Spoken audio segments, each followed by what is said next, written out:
आवास पर नुआ सर्भे करेंगे राज्य सरकार। प्रधानमंत्री आवास योजना नहीं पंचायतीराज मंत्री बड़ सूचना। योग्य हिताधिकारी सामिल हेबे, अयोग्य हिताधिकारी बाद पड़े। आवास सर्भे पर विभाग कर्मचारी तालीम नेबे। 2 मास भितर यह सरिबो। जो मानकर मासिक आय 10,500 टंकार अधिक नथिबो सेमाने आवास पर योग्य विवेचित हेबे। हिताधिकारी आधार कार्ड सह मोबाइल नंबर संजोग जरूरी। निजे आवेदनकारी विभाग आप रे आवेदन करेंगे। दिव्यांग विधवा को घर दिज्व।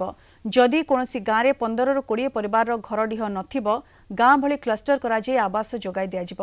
रास्ता बिजुली पानी सह खेलपड़िया भली आनुषंगिक व्यवस्था जोगाई दिज्व।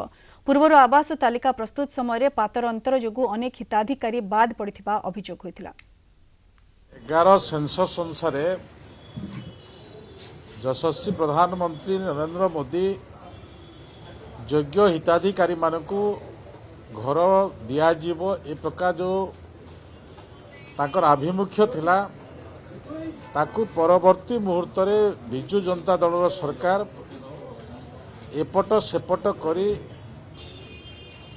जो माने योग्य हिताधिकारी घर पाइबार कथा से मानकु घर न दे से माने दलीय भित्तिरे घर बंटन कले जहाँ गरीब लोक मानकु योग्य लोक कुठारघात करिछि।